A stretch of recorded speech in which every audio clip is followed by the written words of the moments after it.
technical presentations by different manufacturing firms.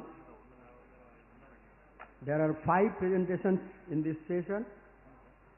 One is from Messrs. McAfee Environment Solutions Private Limited.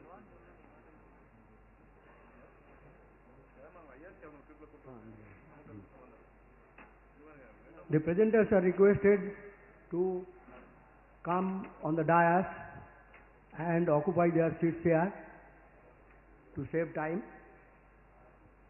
First one will be from Messrs. McAfee Environmental Solutions Private Limited by Mrs. Mini Kurula. Second one by Messrs. Honeywell International Private Limited by Mr. John Clay. Third one will be from Bentley Systems India Private Limited by Sri Jugal Makwana. Fourth one will be Zycotherm by Dr. Ajay I. Ranka from Messrs. Zydex Industries. Fifth one will be prospective. Fifth one will be from Onward Chemicals Private Limited by Dr. A. Shivakumar. All the presenters are requested to come up on the dais. Now, as the organizers have allotted the time slot, each presenter will get 15 minutes. So I will request the presenters not to encroach upon others' time. Rather, you should give bonus if possible. There are 30 minutes for floor interaction. Already the title is read out. Cost-effective and successful use of advanced flexible materials in rod sector. Few case studies.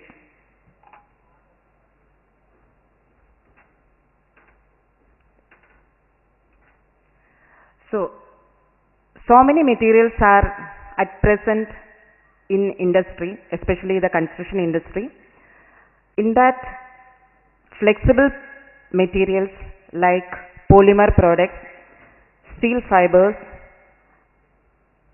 glass fibers, bioengineering products, all these are getting popularity with cement and steel. Only the concern is the awareness about all parameters or the performance criteria for the industry. So this small time I'm trying to use whether I can give little insight to that through 2 case studies.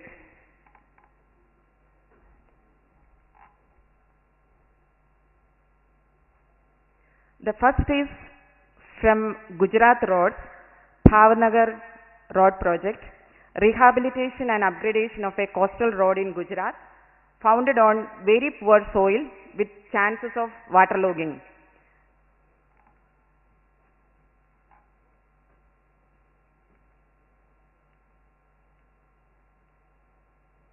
At Bhavnagar, Gujarat, approach road from Lekadia Bridge to State Highway number 6 is passing through a creek area.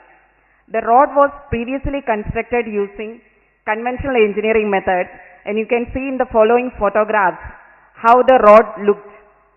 It was requiring regular engineering maintenance, and during high tide the water was overtopping the embankment.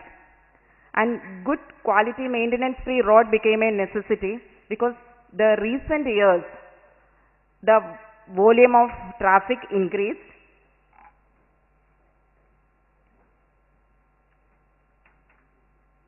And see the initial condition, the soil, it's totally poor soil, and with the characteristics CBR, soaked CBR 1.19 and unsoaked CBR is 2.1.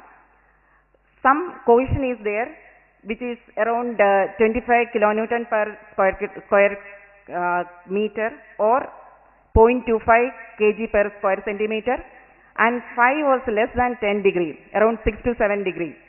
And water table level, it was coming to the road level, and as I said, sometimes during monsoon or high tide level, it was overtopping also.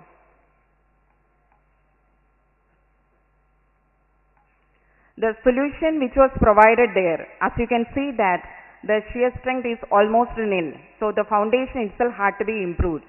So the basal reinforcement technique, which is something which is popular in European countries and even in India also. The last 15 years it is still in practice, but the recent years it became more popular, and the IRC H4 committee, now it's almost finalized the basal reinforcement one codal guidelines.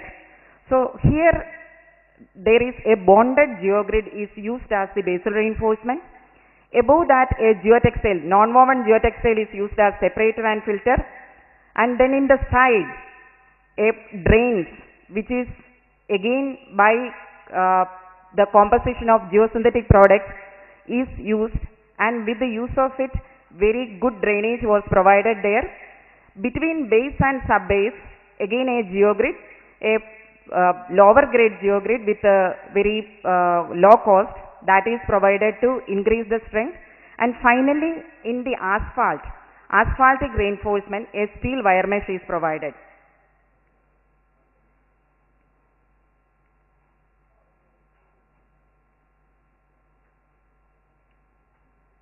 So the construction phases, by providing each layer, good compaction was ensured.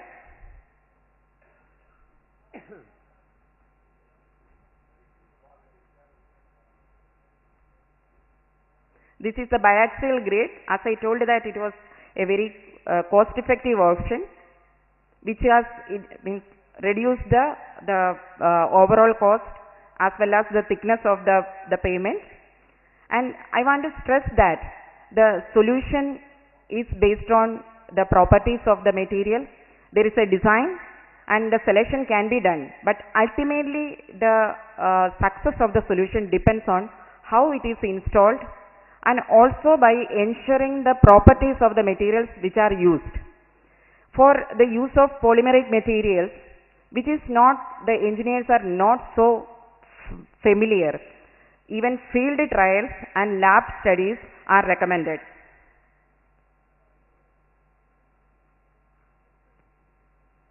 You can see that the side where the drainage composite as well as the gabions are provided, the insulation means the engineers, so many people are seeing that just a something like a material like a textile is being placed. It's so important to see that the alignment is proper, because otherwise the drainage channeling will not be proper. So this is the construction, and finally this is the completed pavement. And you can see that the asphaltic reinforcement, which is a steel wire mesh again provided, which is actually galvanized and PVC coated, and it's the trade name used is rod mesh.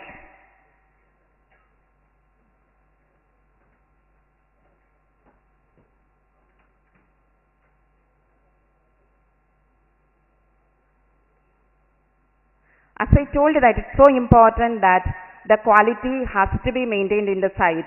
The checklist that need to be ensured every day, it need to be filled by the supervisors, and that need to be cross-checked that whether the whole installation procedures are met with, as well as the properties of the material, the existing soil, the existing pavement layers, as well as the modification whatever we are doing, everything is accordance with the quality procedures.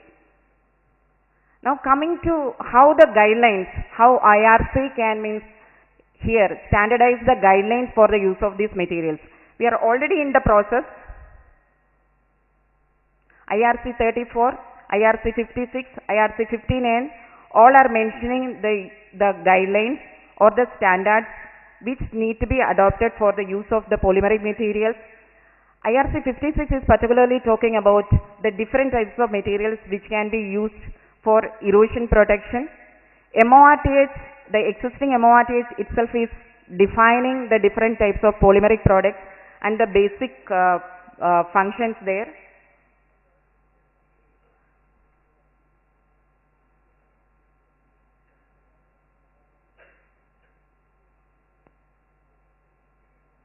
I'm going to the second case study, that is a slope stability, rockfall protection and erosion control, which is used for the controlling or mitigating the slides which used to occur in NH22 in Parvano-Sirikpur stretch.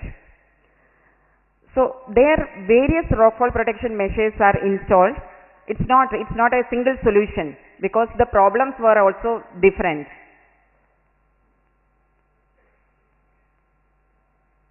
You can see that even the site condition, the soil condition, the rock condition, it was changing from stretch to stretch, horizontally as well as vertically. The solution selected and the material selected were for very high boulders of more than 1.5 meter, high energy absorption panels which are made of steel rods which are adopted. There are a number of products available in the market, but what is adopted there is a HEA panel. Then second, a little between 1.5 meter to 0.6 meter. If the boulders are of that size, the solution used was a steel grid, which is again made of ropes, steel ropes. And the third type of stretches, where the rock size is less than 0.6 meter and a lot of soil debris are having the chance of coming out, there with the steel grid a erosion control mat is also provided. You see that the protected outcrops and vegetation started coming. This is completed last year only, and it means the vegetation is covering the whole stretch. The top anchoring, the bottom anchoring and the surface anchorings are decided based on theoretical calculations as well as the practical considerations in the particular site. Again, the question, how the practicing engineers can select the measures. I was mentioning that for different types of boulders, different types of site conditions, different types of materials are now available in the site. So many manufacturers are there. All are claiming these they are good. So how the practicing engineer, highway engineer can select it? Again, the IRC has already taken steps. A state of art is getting finalized by IRC through H4 committee, technical committee, in which the above methods of rockfall protection methods are mentioned, and even the selection criteria and what are the weak points as well as what are the disadvantages. Everything is mentioned in that. This was in the council meeting at Kohima. It was approved, and we expect that this will be getting printed within a few months. At least in a SOAR is not meant for a complete must-do guidelines, but definitely this will be giving an idea that what are the practices which are in the world and where it can be used. And erosion control measures with its specifications are mentioned in IRC 56, which was that code was existing and it was revised in 2010, and the new code is mentioning this new engineering materials also.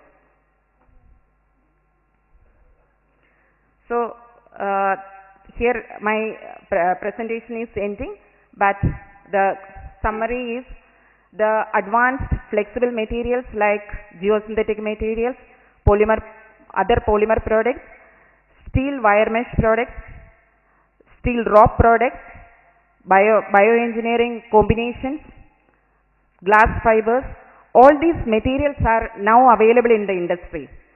It's a little handicap for us. Our generation has studied cement and steel all through our graduation or even specialization, and now we have to deal with a full set of new engineering materials, and established guidelines are not there, but we need to move with the world. If the most modern vehicles are moving through the roads of India, definitely the construction also has to be refined, and whatever the practice which is existing in the modern world, that need to come to India. As I have shown that the IRC is already in that path, and the different technical committees are already taken steps to formulate the guidelines, and definitely it is after a lot of study, lot of reference from existing FHWA, ASHO guidelines, European norms, ISO guidelines, and moreover anything, whatever our engineers, the last 15-20 years, courageous engineers from India also was adopting this type of products, and how the structures are behaving. So definitely this platform I'm using to give the appeal that when a new engineering material or a new technology is coming, definitely even if we are not using immediately, it will be always beneficial to have a understanding of that, and if at least some pilot projects can be initiated, that will be giving an insight to the whole engineering community. That's all. Thank you. Thank you, madam. Completing within the time. Now, next speaker is Mr. John Clay on honey oil polymers for modifying bitumen. Mr. John Clay, please.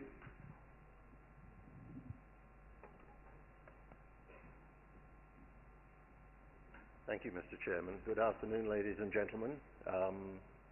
My thanks to the IRC for giving me the opportunity this afternoon to introduce to you a relatively new technology that Honeywell has been commercializing globally over the last 3 to 4 years to an increasing extent, targeting the modification of bitumen.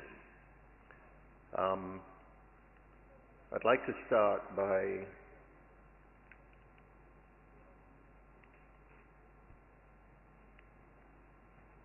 just giving a brief introduction to the company for those of you who are not familiar with it. Honeywell is a pretty large multinational corporation operating obviously around the globe. In 2011 it did about 36 billion in revenue. That'll be nearer 40 this year. It's based on 4 major strategic business groups, the biggest of which is automation and control systems, which provide systems for controlling the environment, safety and security of all kinds of buildings, from homes to big commercial entities. The second biggest is aerospace. Honeywell provides a number of components into the aerospace and defense industry. And transportation systems, where Honeywell is the leading supplier of turbochargers to the automotive industry around the world. Last but not least, performance materials and technologies, which is where my business group sits, which is more around specialty chemicals. And I'm going to talk to you today about a new technology, as I said, we've been introducing recently. Before I do that, I would just like to emphasize that we have invested considerable resource around the globe to support our business, most notably in asphalt, and I'd like to highlight the recent addition of a technology center in Guangdong, which is well equipped to support our asphalt business and provide on-the-ground, fast turnaround support to our customers in the region. So talking a little bit now about the product, which is trademarked Honeywell Titan, I will tell you from the outset, it is a very low molecular weight, functionalized polyolefin.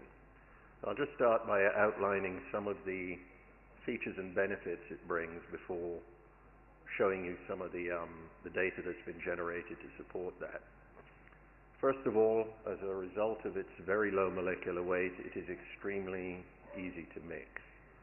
So in contrast to the sort of temperatures that you might use with SBS, for example, around the world, you can readily mix the Titan material at temperatures as low as 140 Celsius, and they have very good storage stability over time and at a wide range of temperatures. Similar to SBS, they do enhance the physical properties of the polymer. That's the main objective. And I'll show you data which shows that it is very effective at improving rutting resistance of fatigue cracking of the asphalt pavement. Again, as a result of the very low viscosities that can be achieved, it's possible to pave roads at much reduced temperatures as a result of improved workability. But it's not just being able to pave at reduced temperatures, it's also giving you a much more tolerant, a wider window within which you can pave. So if, for example, you're taking longer to complete your paving job because of the low viscosity, it will pave readily for a longer period of time. Interesting feature because it's functionalized, it has good adhesion to aggregate, and we have found in many cases that permits the elimination of the additional additive of an anti-strip agent, which is sometimes used. Again, because of the low temperatures, both mixing and paving, you get reduced emissions, save energy, and overall that results in a lower carbon footprint. So it's certainly moving in the right direction in terms of green and energy conservation. And finally, and you'll see why this is important, it can be combined with other modifiers to adjust the properties of the PMB to meet exactly those which you require. I won't take too long on this slide because this is just pointing out the benefits which I've just outlined and where they accrue along the value chain from initial mixing and asphalt modification all the way through to paving. So all the way along the value chain, somebody sees the benefits that I have just outlined. I mentioned the importance of the low viscosity, and many of these slides, by the way, you will see I'm using SBS as the benchmark because that is the closest thing to a global benchmark there is for modifying bitumen. And you can see from this chart, which shows neat neat asphalt modified both with SBS, the Honeywell Titan, and a mixture of both. And it's very important, you'll see in all these charts, that what we call a hybrid system, which is a mixture of the Honeywell material and SBS,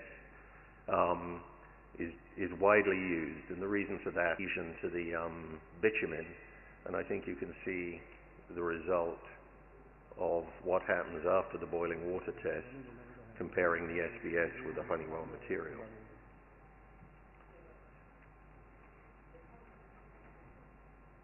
Just wanted to show you a couple of photographs of a paving trial which was carried out in recent months in Alaska. I'm not suggesting that the climate in India is comparable to Alaska, but directionally it'll get the point across about the ability to use this material to pave at much reduced temperatures. As you'll see in this paving trial, there was light frozen snow on the surface, and the ambient temperature was sub-zero at -7 degrees C. And that's the roller compaction happening at night, similar cold temperature, and you can see the steam coming off as the hot asphalt goes down. That was a successfully concluded trial. So the message there is, if you have issues of your paving season, or you need to disrupt your paving because of cold temperatures, I know in the north of India that can happen. Of course, you have a much more flexible system here in terms of enabling your paving to continue. Moving on to India, I'm glad to say that CRRI has tested successfully materials, And I just wanted to show a summary there, where you can see on the left the viscosity response over temperature.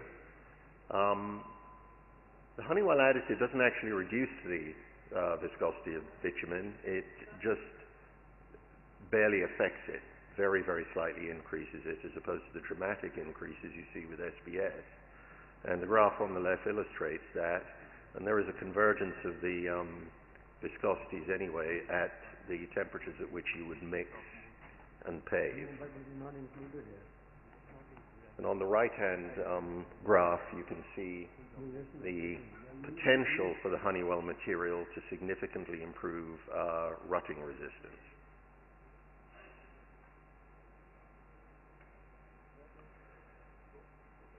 So just sharing a few results from a separate study that was done recently. It was actually completed at the University of Wisconsin by Professor Hussein Bahia, comparing, again, the three types of system, SBS, Honeywell, and the hybrid system. And as you can see again that at both the 8% and 4% air void levels, you see a significant improvement in the compactability of those mixtures.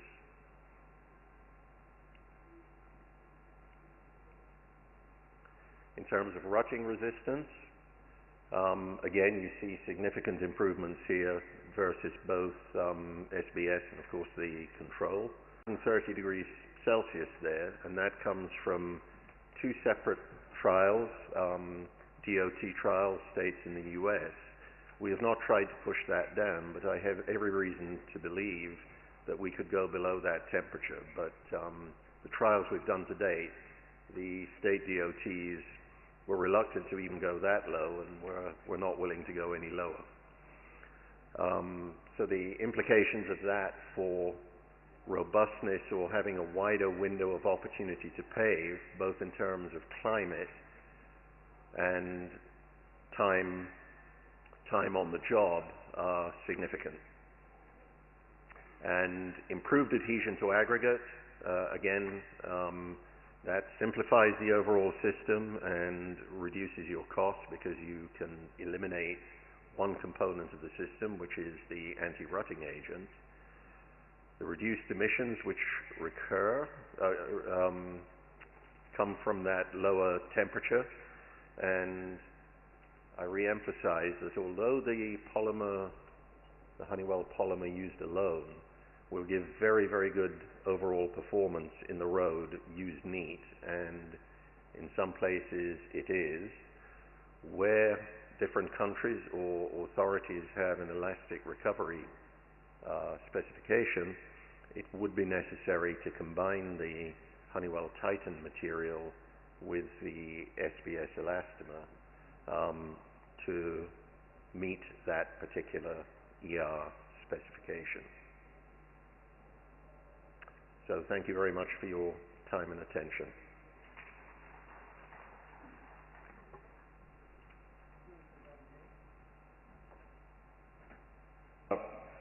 MX Road, the new upcoming version, which is Select Series 3, and which will be released in next couple of months' time. So I thought we'll take this opportunity and show you what this technology is and how different or what is new in the upcoming software. The resolution is not okay. You need to change the. So what I'll be talking about is the evolution of Bentley's road solution and what this new technology which we call open roads is, and why we did that, and how is it going to benefit the Indian road projects when used on these projects. So as far as evolution goes, Bentley, or the technology, the software was first introduced in India way back in 1996 when Moss came to India for the first time, and since then it has progressed significantly, wherein in 2000 MX Road was introduced, and then Bentley has acquired a lot of applications which are relevant to road and bridges and structures and asset management over last 10-12 years, which includes STAD Pro, which is a Bentley software, RM Bridge, then Leap Bridge, GINT for geotechnical, and the latest acquisition, which was Exor, which is for road asset management. And in 2013, we introduced the open roads technology, which will be incorporated in MX when we release the Select Series 3. So all of these have been fairly significant milestones in the evolution of the solution, and this offers a complete portfolio of software technology which can be used in any road or bridge projects. Now moving ahead, this evolution will continue, and as part of this evolution, this technology, what it does is it brings in together the intelligence and the best practices which we had gained over last several years in road design, wherein we have MX Road, InRoads and Geopack, which are fairly popular globally, and the evolution of these three technologies is open roads, wherein it will be delivered with all these three softwares and works in the same way. A lot of users have said that they wanted something which is easier to use, something which is quicker to use and much more dynamic. Like when I used to design road projects 10 years back, we used to get 2 years to do a DPR, but nowadays it's in a matter, one has to deliver it in a matter of few months. So the criteria and constraints have changed, and therefore the technology has to be improved and adapted to these new criteria and challenges. So that is what this new technology brings in. We've added a lot of scalability to the software to deal with small to large projects, and also incorporate intelligence in terms of design standards and capture the relationships and the reason by which we design or make changes. There's a lot of integration which will happen in the software right from survey to the design of horizontal alignment, vertical profile and corridor in terms of template, which will be a lot more intelligent, and to do things which we do frequently like junctions, and all of these can be designed in 3D or in 2D as we do, and can be used for visualization and planning to see how the project will look like when we have done that. Now what I'm going to do is show you the technology. I was hoping I could show it to you live, but I actually have recorded that just before the presentation to show that to you. So what you see, this is the interface, and if you don't, so we have functionalities for horizontal geometry, vertical geometry, and corridor modeling, terrain modeling, that is for processing the survey data, creating a digital surface. What we'll be doing is, I have captured a Google Earth terrain of let's say in and around Coimbatore, wherein let's say we want to design a bypass, and we wanted to conform to certain Indian IRC standards. So what we have is a design standard functionality where we select what design standard we want to use, whether we want to use IRC 73 for horizontal vertical design or SP 20 for rural roads, or the hill roads manuals. All of those have been incorporated in the software. All the engineer needs to do is select those and say, my horizontal alignment or this road will conform to these standards. What you can also do is you can select what you're designing, whether we are designing a 2-lane road, 4-lane road or 4-6-lane road. Based on that, the templates would be selected. So in this scenario, I'm going to design a 4-lane road, wherein it will be as per 100 kmph for IRC 73, wherein it automatically selects what is the default radius, and if I let's say change the radius value, then the transition values and all these properties will automatically change depending on the design standard which have already been incorporated. So the engineer doesn't need to worry about whether he is doing the right thing. He can always check it and change it later. So right now what we'll do is, let's say we have to connect these two locations with a road. So when you're doing, let's say, a feasibility study where you have to create various alternatives, this is a much quicker way wherein you design several alternatives and you say, okay, I want to do this, and see what is the implication in terms of cost and quantity, because that is what will be one of the driving force. Now, how has it done it? What we have is, we have put in all the intelligence wrapped into something called a template or a typical cross section. So what you see over here is a typical cross section of a 4-lane road, wherein it has different end conditions. So for different height of embankment, we would need a different slope in embankment. So depending on the height and topography, it will decide what should be the slope of embankment, whether it needs a drain or it needs a retaining wall or even a barrier. So it will automatically detect and create it depending on the criteria and constraints of our project, and this can be easily configured. So any engineer can configure this from 4-lane to 6-lane to 2-lane, or urban roads to rural roads or expressway. So it is very flexible, wherein anyone can do it fairly quickly. So you don't need to be an expert, a software user, to use something like this. Anyone can create various alternatives, and you can run through it. Now what we can also do is, we can it has various components. So you can have retaining walls, we can have curves, and all of these are 3D objects.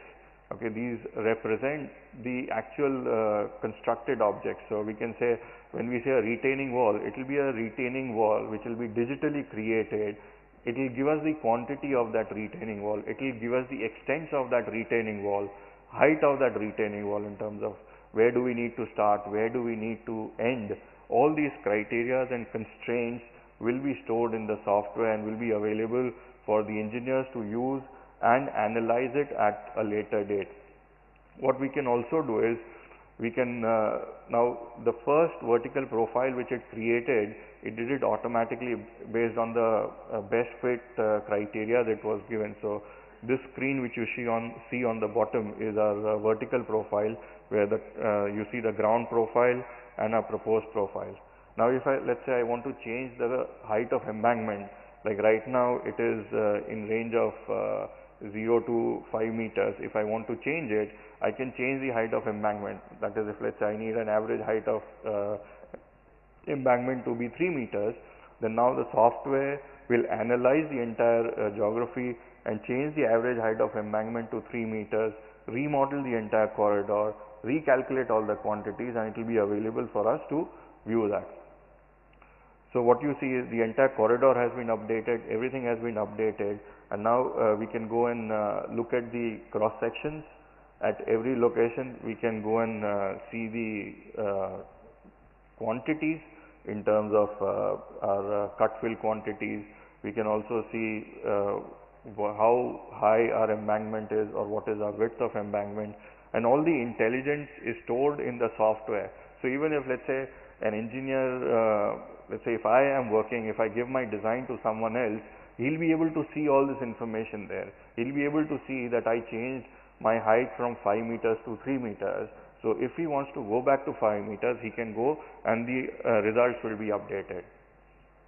This allows significant collaboration between various people or various organizations across the board. So whether a consultant is doing or a contractor is working on it, everyone can share the same information and extend this information further.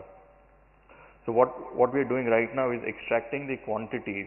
So what you see is these are the quantities for the various components or various aspects of our design. So we have the pavement, asphalt pavement, let's say concrete, subbase, subgrade, and cut and fill volume, and the areas. If we fill in the cost per unit, whether it's whatever cost, it will give us the total project cost as well straight away. We can create and extract a report over here. So there's no constraint to what we can do. Lots of possibilities in the software. So what you see over here is a report of a chainage wise report of our quantities for every section. What are the different quantities? This is a summary of our report. So now if let's say if I want to change this, I can just save this file as an alternative to create a new design, then compare what will be the difference in alternative 1 and alternative 2, which will allow us to select the best route and the alignment. What we can also do is, I'll show you one more, wherein if let's say I want to change the radius now, we can simply go and change the radius, and the entire calculation will be again done. A new we'll get a new estimate. Now I got some data yesterday from one of our users on a widening project, which is somewhere in India, where they have collected the information, and we wanted to design and see what is the overlay required and what is the profile correction required. So what you see is a cross section and a profile of that particular project, and you can navigate through it, and wherever it identifies where the existing pavement is, where the profile correction would be required, where milling or scarification would be required, you can then optimize on scarification and profile correction as well, so that your PCC and your scarification quantities can be minimized to whatever extent you can. So apart from these, you can also design interchanges. You can model interchanges in 3D. That is what we'll go to after this. And junctions in 3D. Now, one of the biggest challenge in doing these things in 2D or drafting them in 2D is that you don't analyze drainage or any such aspects. So that is what the software will allow you to do, is integrate road design with drainage. So all the 3D models that we have created in this can be then used and analyzed for drainage aspect. You can identify what is the catchment, where do you need the manholes. So what you see over here is an interchange which has been created in 3D. We can then also integrate with our bridge design software. So if you have used, let's say, LEAP or RM, whatever bridge you have designed there, you can bring that bridge and put it in the same location over here, so that you can visualize it as one, and then also use it for navigation and quantification and several other things. So this is just a quick overview of what MX Road Select Series 3 will contain and what the Open Roads technology will include. And this technology and this update will be available to all MX users who are currently on Select or under maintenance. They'll get it without any additional charge. So to wrap it up,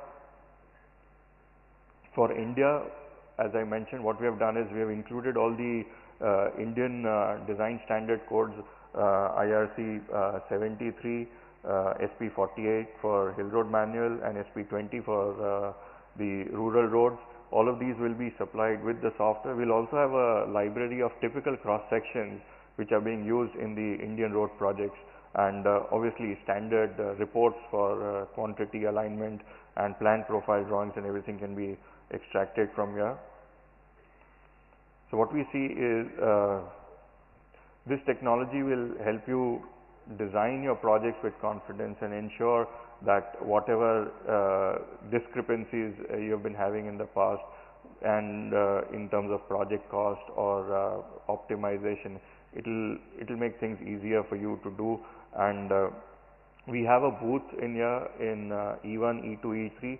So whoever wants more information, we'll be more than happy to provide you with that. And want to thank IRC and everyone else for being a patient audience. Thank you very much. Good afternoon, ladies and gentlemen. Let me first thank the chairman and the IRC to give us an opportunity to present this new technology.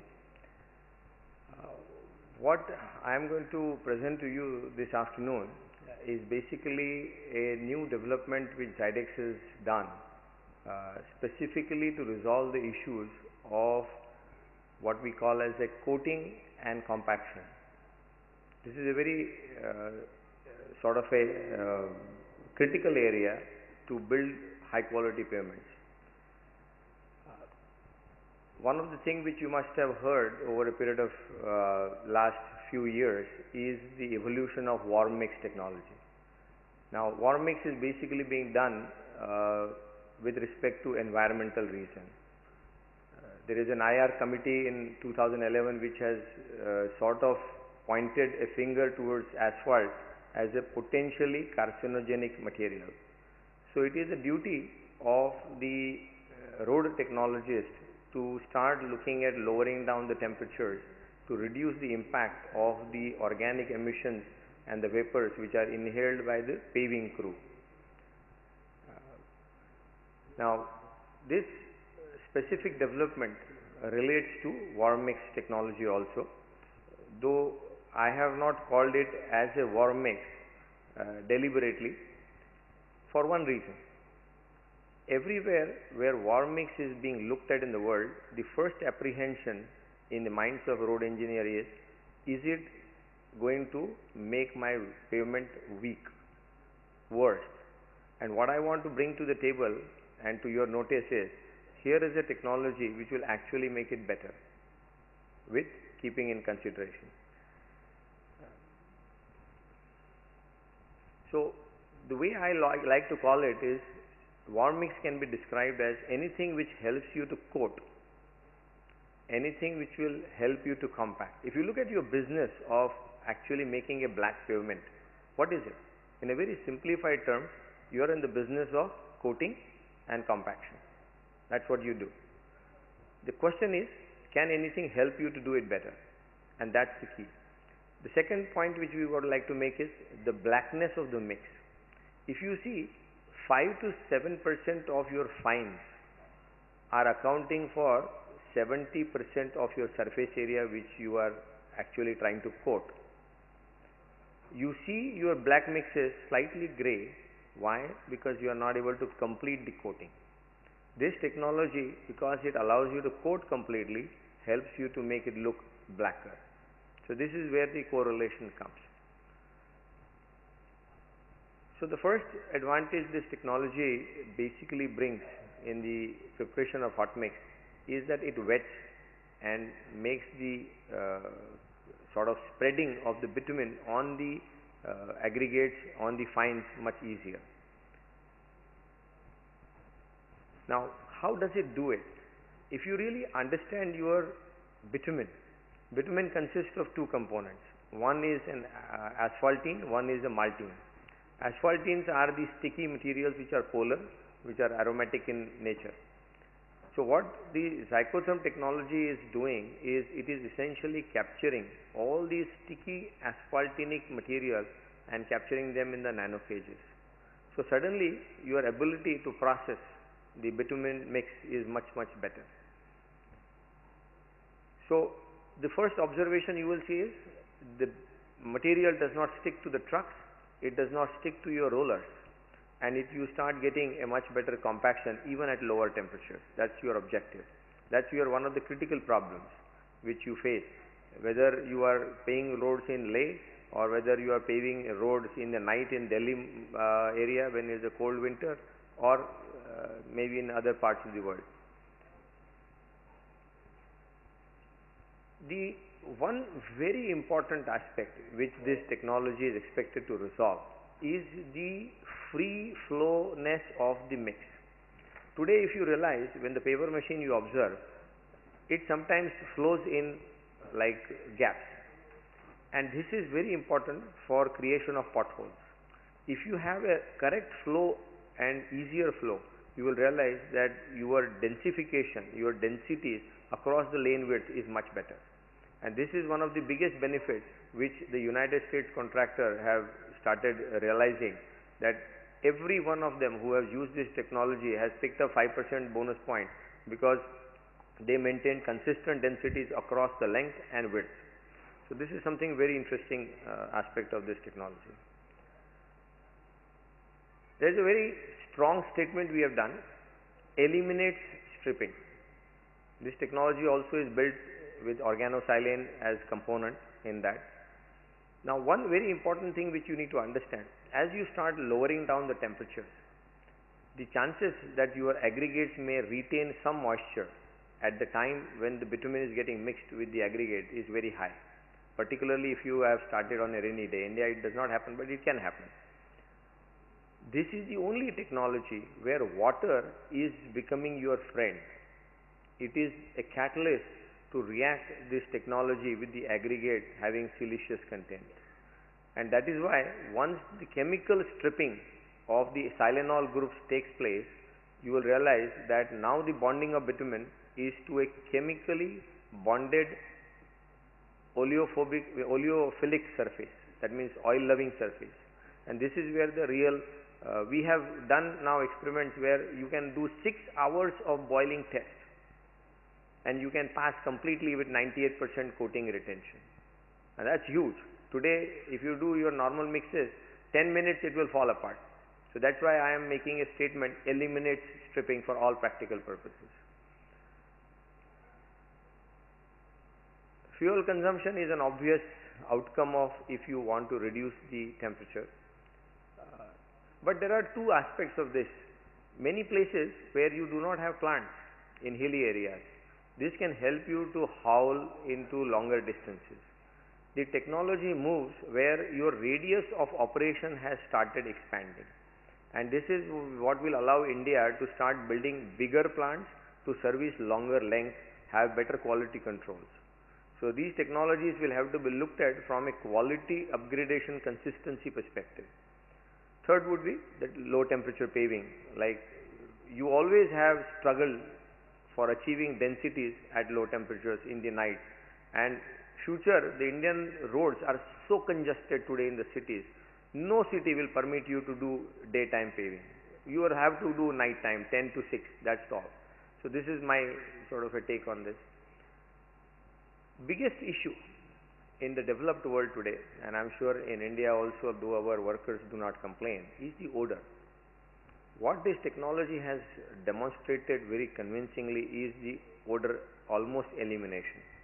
And it is non-corrosive, it is absolutely very safe and very stable to be added in bitumen. It can be stable for 15 days also. One of the very big sort of an impact which we have seen in the United States is 15 to 20% is a normal RAP content in most of the mixes, and people are trying to push it to 25%, 30% and 50%. Now what is the problem in RAP? You have a hardened asphalt. Now this asphalt needs to get homogenized, mixed, melted. Today what happens is you have a window of 45 seconds in that pug mill. Now if I can tell you that now your wetting time from 30-35 seconds have dropped to 12 seconds, 13 seconds, what you are realizing is that under that hot and agitated condition, your mixing, blending, melting of this hardened asphalt is far better. And the moment that happens, you have a much more homogeneous mix. The problem with increasing RAP is raveling, and that's exactly the problem this technology addresses. So one of the key things what India needs to look at is that as we will start utilizing RAP more and more in our mix design, because it allows us to save bitumen, because we are bitumen starved as a country, we do import, and it also helps us to become green. So this is one technology which will help us to build better roads with increasing RAP content. RAS is another area where I don't think in India I have seen any evidence of being used, but believe me, it is one of the cheapest binder source you can bring in. Today 3 to 5% has started becoming a norm, and with this technology your ability to buy bitumen at a much cheaper cost and reduce your cost is much better. So you should look at RAS also as an alternative to bitumen in future mixes. There is an interesting aspect of this technology that it can act as a lime replacement also. Just like lime you dissolve in water, you spray on aggregate, you react it, make a calcium silicate, and you essentially reduce the moisture susceptibility of siliceous aggregate. This technology also does the same job, but by converting into becoming water resistant and oil loving, but at the same dilution rate at 1:400. So it is very cost effective, very safe. You don't have to worry about corrosion and all other issues. Dosage.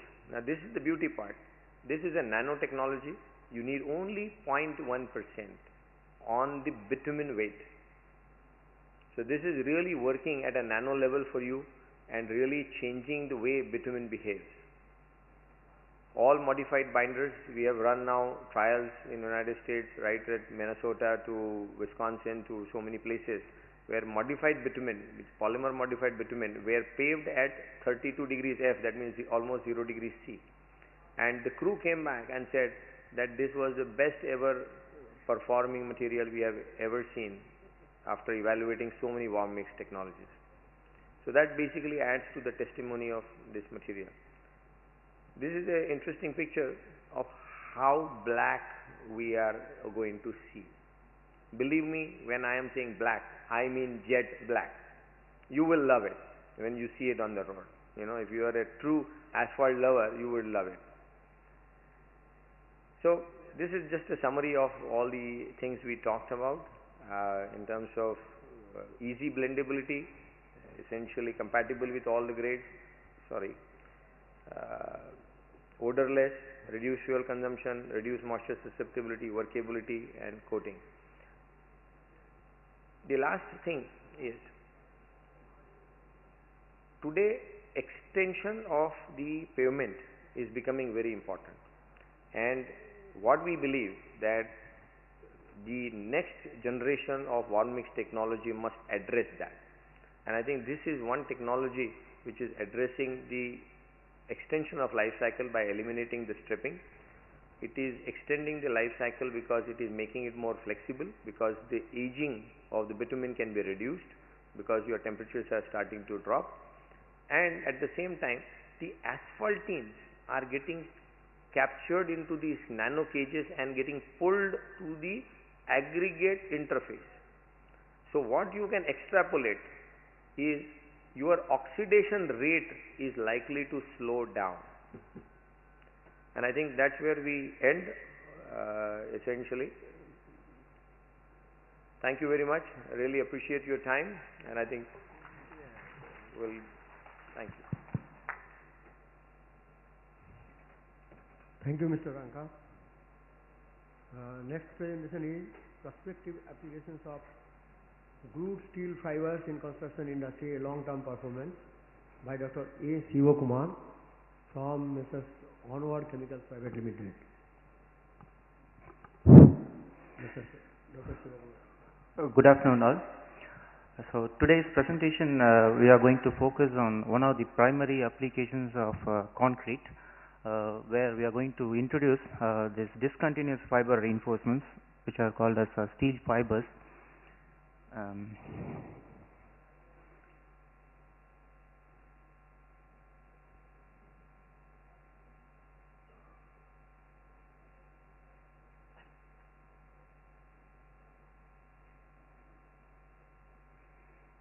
So before getting into this, which one is okay. So before getting into the products supplied by Onward Chemicals, I just like to give an overview about Onward Chemicals. It is fairly a young company which was founded in 1995, and they are one of the market leaders in supplying some of the quality construction chemicals, starting from Fibrex glue, which is actually called glued steel fibers, GSF, and also some of the specialty chemicals for special applications, namely additives, pigments, resins and specialty coatings. In addition to this, they are also the largest supplier of road marking paints, and some of the additions in this are hydrocarbon based resin type A and type B, glass beads, and then ethylene vinyl acetate, polyethylene wax, and a range of additives. So in fact, this presentation I like to concentrate one of the important material that is going to play a vital role in concrete. This I think probably most of the people know this, and this is not a fairly new material. This is in existence for more than 6 decades. Now the only problem here in Indian scenario is the application of any innovative material takes longer time, and this in fact got a lot of impediment in the immediate application, but there are a lot of work has been done in international status, and this particular material has been introduced long back, and it was in a different form, namely discontinuous reinforcements. And what we are going to look at this is in a different perspective.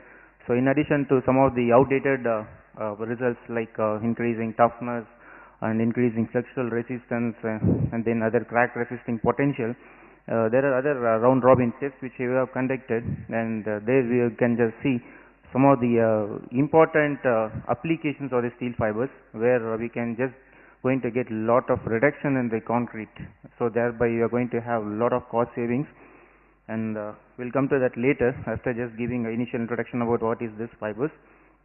And this first slide I think is very important, because whenever we just talk about concrete performance, so always we just think about two things like high strength and high performance, that is in terms of durability. So any sustainable material depends upon two things, like it should serve two things.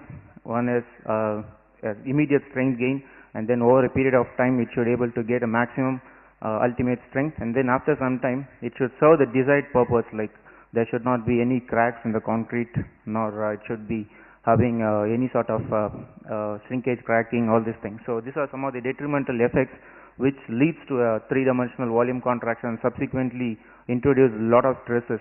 And here just given different pictures, like one is very important thing is crack-free concrete, because as we know that any concrete is more susceptible towards cracking. So irrespective either a high strength or a low strength concrete, the reason if the materials are not selected properly, this leads to an eventual cracking either at the early age or at the long term. Primarily there, after some time there is going to be a complete deterioration.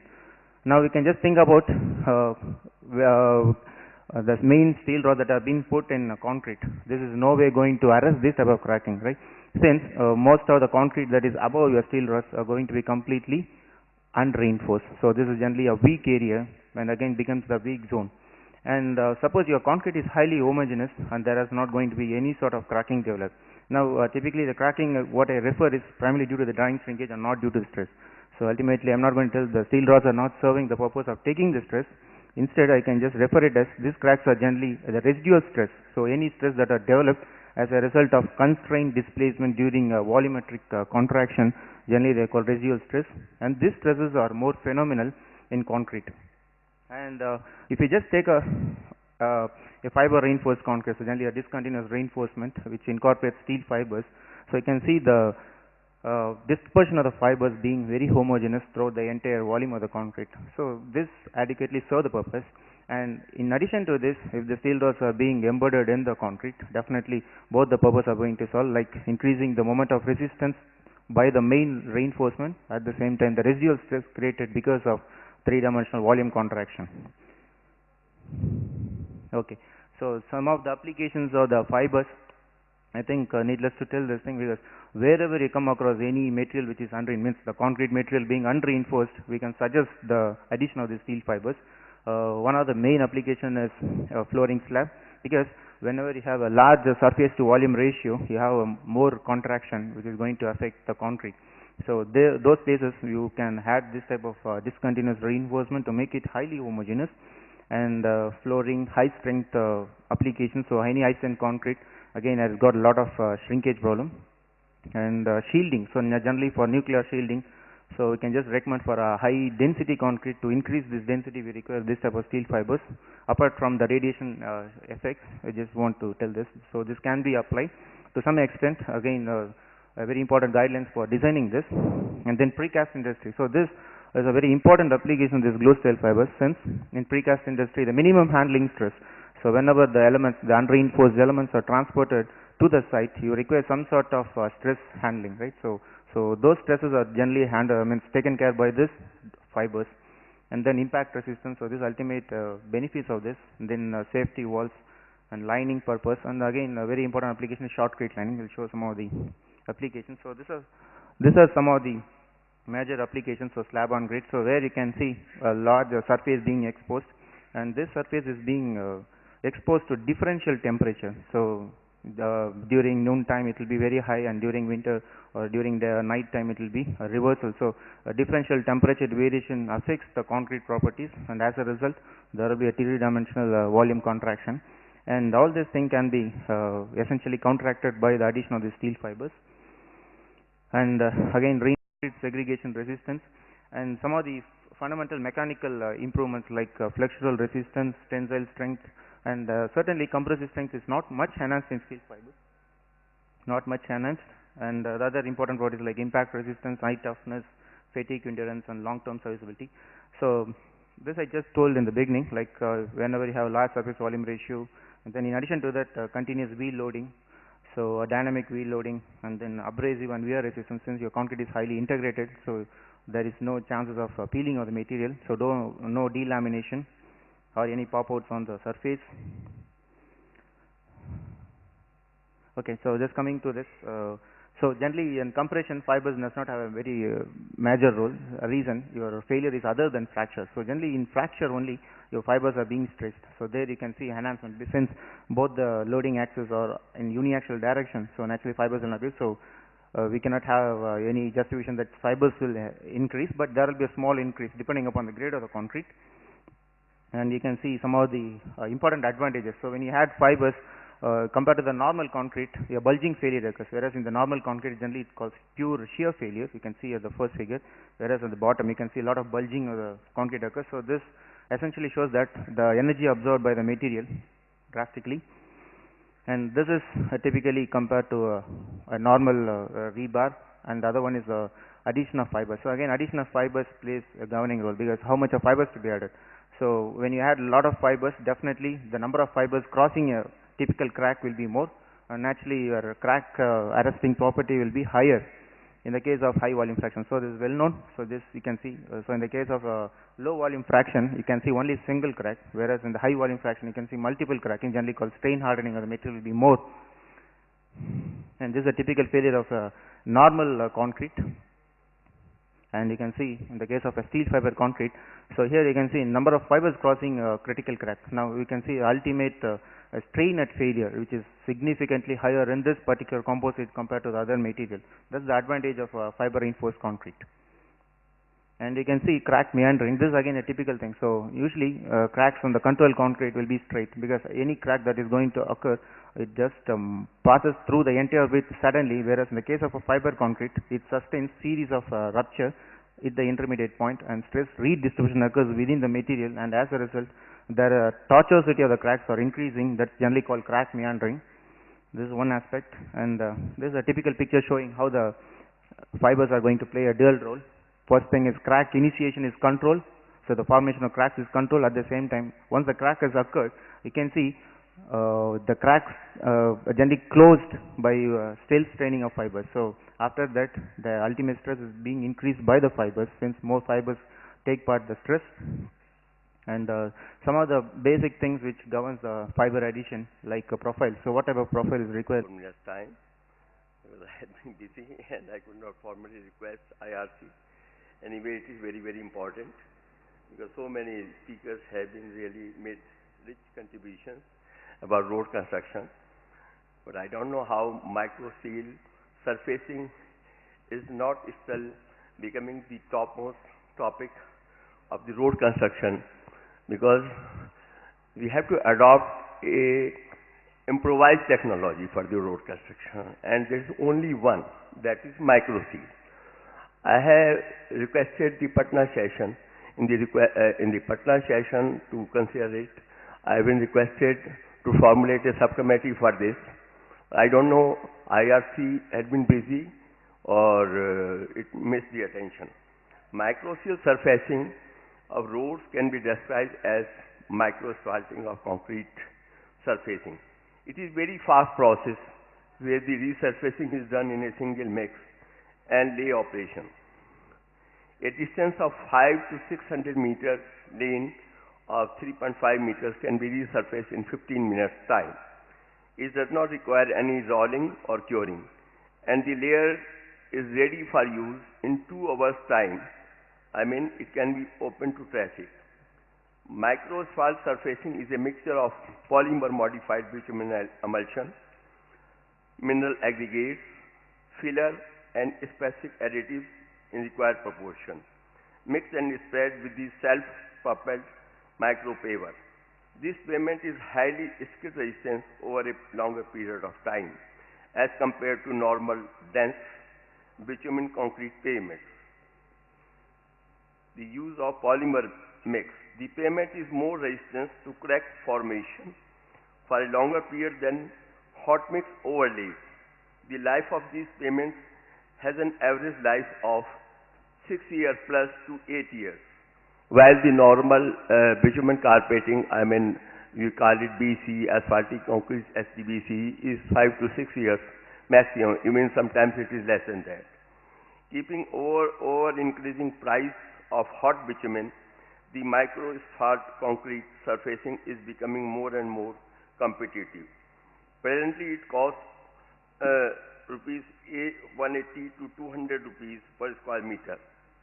The thickness of overlay of micro asphalt concreting is 5 to 8 mm, while the traditional hot mix overlays are 25 to 40 mm.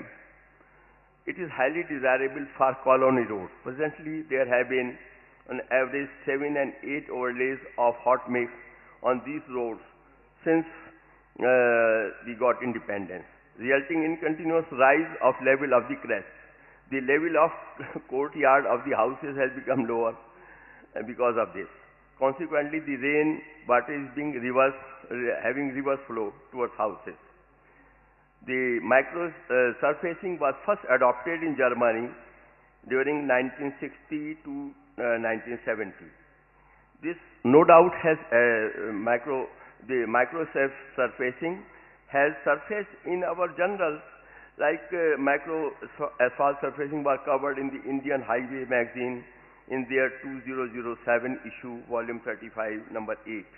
IRC Highway Research Board have covered the subject in their general report for road research done in India during 2002 to 2003, number 30. Tentative specification for slurry, seal and micro surfacing published by Indian Road Congress in their issue 2008 IRC SP 81 2008. The concept of micro seal surfacing has also been covered earlier in the manual of construction of road works published by Indian Road Congress in 2002. There had been dismal adoption of this novel breakthrough technology by different government, semi-government agencies responsible for development of roads. This is really, it has to be thought of why we are so slow on everything. Only Mr. Sridharan could make Delhi your DMRC. If it would have been not there, then what would have been the position of this roads, metro roads in all over India. So because all other people are simply slow, they are only passing time. Now so much cars are coming on roads. We have to be fast on everything, on technology, about removing bottlenecks. So in spite of the fact that this technology was experimented in New Delhi roads around 12 years back by NDMC on Pitcher Road, there had been hardly half a minute progress, hardly notable progress regarding adoption of technology by road sector, government agencies overall. Apart from New Delhi, very few cities in different cities have taken note of it, except Hyderabad, Ahmedabad, and some other few cities. This is the need of the hour. Micro seal surfacing is clearly a fast alternative for augmenting road infrastructure in the country. We would like to draw the attention of all concerned present in the IRC session at Coimbatore as such. Thank you very much, sir. Okay, thank you. Now I will request the speaker, starting from number 1, Madam Mini Kurula, to reply to the queries. Kindly be brief. Yeah, yes, sir. Yeah, the first one, Shivashankar. In the slide shown in this is about the second case study I have shown in my presentation. The question is, in the slide shown in the second project in your presentation, geonet or mesh is covered on rock mass of boulders greater than 1.5 meter. Could be the case according to your presentation. which shows no signs of sliding or flowing tendencies towards carriageway. If this is the case, does the use of geonet necessary on such flat occurrence which stands its own stability? I think that I was really very much concerned about the 15 minutes time and rushing my presentation. So there was misunderstanding. First of all, the terrain which was shown, it was covered with, not with the geonet, it was covered because geonet in geotechnical or this type of materials, usually it is for geosynthetic net. The name is referred as geonet, whereas whatever the project, it used steel rope net and steel wire mesh products. So it is completely steel products. Second, I wish if this was the situation, because there were lot of sliding before the materials were placed, and I have seen Mr. Guruvital of CRRI in the audience. Now I am not seeing. Otherwise, CRRI was the planning people for that project, and initially they only have seen so much sliding problems, total debris flow in these stretches, and strongly recommended some protection measures are to be adopted. And it was a BOT project, and Jayaprakash was the main contractor. McAfee was the subcontractor who installed, as well as we developed the technology in consultation with JP, as well as with the advice and guidelines which was given in the planning report provided by CRRI and the NHI consultant ICT. And for everyone's information, even it was very clearly CRRI told that this will be only mitigation measures. It will be only control. Totally it cannot be stopped. And even after the installation also, there will be some debris flow. So the statement is, it is not, there is no sliding. It is wrong. Sliding is there, and it is Himalayas. You know, Himalayas is the youngest mountain ranges which keeps on changing, and this is a very vulnerable stretch. And the first monsoon, the protection what? Madam, even though some debris flow has happened, but we are waiting. Madam, be brief please. Yes. Just answer to the point, that's all. Okay. Second, so this was the second case study. The first case study, a number of questions are there. Let me try to answer the easy questions. Is there any established method of producing such different layers of polymeric materials and steel materials in pavements? My answer is, there are established methods in all developed countries. India, it is getting established. 15 to 17 years before, the IRC SP special publication 13 and 14 is mentioning almost all these type of materials except base and sub-base reinforcement. It is mentioning basal reinforcement application, it is mentioning asphaltic reinforcement application, and again it is mentioning the separator and filter, and even our orange book is mentioning about the application of geosynthetics as separator and filter. And whoever is involved in the revision of MORTH, they know that seriously even base sub-base reinforcement also is considered to include in the orange book. So the other countries, it is well established. India, it is getting established, and it originated 15 years before. It is noticed that, the second question, it is noticed that geogrid or geosynthetic or wire mesh were used in 3 to 4 layers. Who decided how many layers at such materials would be required? It's from my point of view, our organization did actually the complete design, the theoretical designs as well as the studies. based on the request of the contractor, and it was submitted to the department, and the department, we should appreciate, they have adopted this based on whatever the credentials submitted. Was it an ad hoc manner? No. It was means around more than 25 kilometer it is adopted. It is after means clear well studies it was adopted. How this was constructed? Except the asphaltic construction portion, the rest is constructed as per the MORTH guidelines only. Now, one more question is there.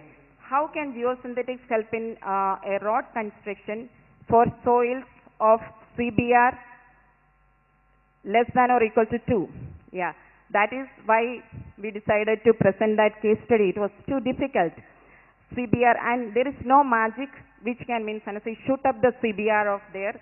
The problem is, you must have seen that it's a very poor soft clay, and the worst part is both the sides the creek water is there. So even thinking about something like band drains or stone column, everything is means not going to help us. So what is the different geosynthetic layers? Maybe everyone is worried about so many geosynthetic layers, maybe means it is adding the cost. But definitely there was a cost benefit analysis is being done, and it is found it is better, and that is why it is adopted. And it is not, as I told that, it's not increasing the CBR value or increasing the total shear strength. The foundation is there, the subgrade with the poor CBR value or poor shear strength. I'm a geotechnical engineer, so the pavement engineers are, I know that the more they will worry about CBR. I'm more worried about the shear parameters, C and 5 values. Be brief, please. So here, in this case, for the basal reinforcement, whichever is produced, it was absorbing the whole strains because of any differential settlement which can come.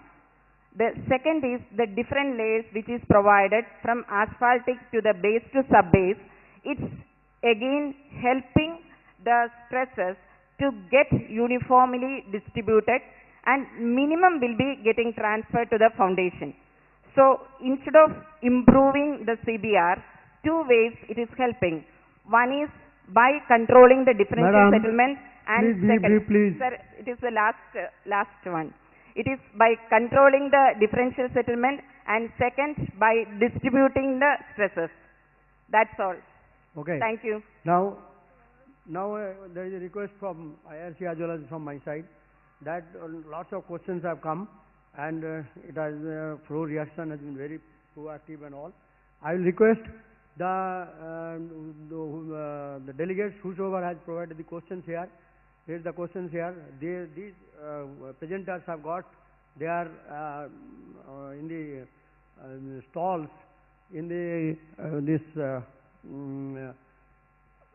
exhibition, technical exhibition hall. I will request the presenters to meet them and get it clarified to their questions, and I will request the presenters also cooperate with them. Okay, there is no time here. Now I will just, it will be my duty to thanks all the presenters. I was thinking to sum up, but there is not no sufficient time.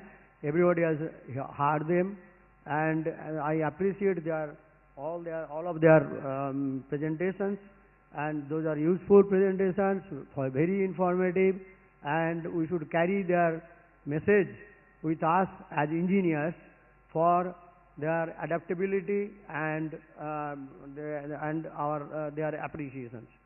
Thank you so much for cooperating with me.